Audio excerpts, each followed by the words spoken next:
Welcome back to Headlines. I'm Wes Austin, and these are today's top stories. First, Newark's mayor compared ICE agents to slave catchers just weeks after getting arrested at an ICE facility.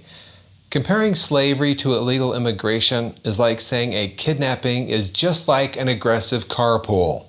We've got the clip. Then, State Farm isn't satisfied with a 17% rate hike in California. They want nearly 30%. I hear their new customer service training includes learning how to say, "That'll be an extra $1,000 in 14 different languages. Next, former FBI Director James Comey blamed his wife for that 8647 post on Instagram. James Comey, fearlessly standing up to presidents, bravely leaking classified memos, and heroically throwing his own wife under the bus on late-night television. And finally, the Supreme Court restored a Maine lawmaker's voting rights after she was punished for a Facebook post about men competing in women's sports.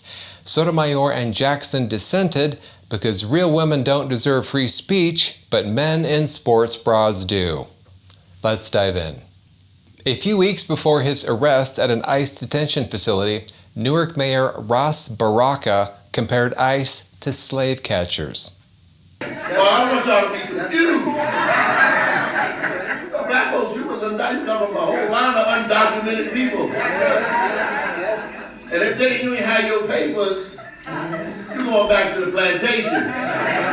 They have people chasing, catching you. It wasn't called ICE then. Right? Wow. The mayor of Newark actually makes Al Sharpton look reasonable.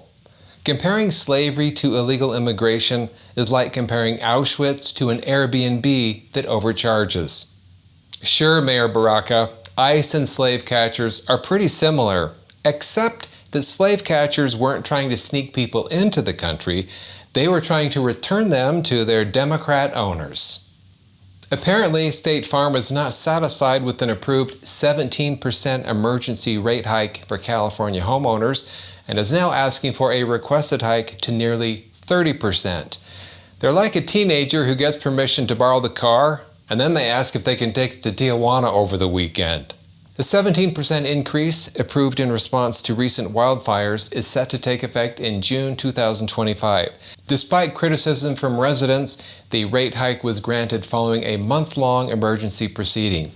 Evidently, emergency now means urgent need for executive bonuses. State Farm had initially sought a 30% increase in June of 2024 and is now aiming to return to that original figure. The additional 11% hike, if approved, would take effect in 2026 and would also include significantly higher rates for condo owners and renters. They're not raising rates, they're just adjusting your deductible to match California's GDP. State Farm says that they're still committed to California customers, the same way a shark is committed to a wounded seal. Former FBI Director James Comey is blaming his wife for his 8647 Instagram post. Here he is on The Late Show with Stephen Colbert.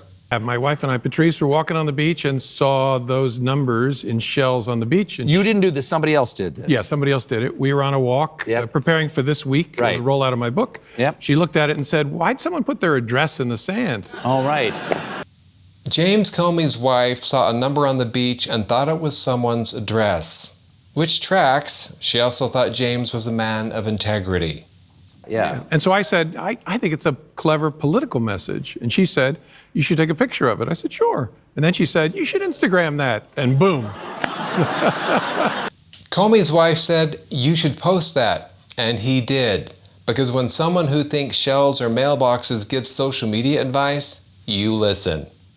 I'm not saying Comey's wife isn't bright, but she is still waiting for Amazon to deliver packages to a pile of seashells on the beach.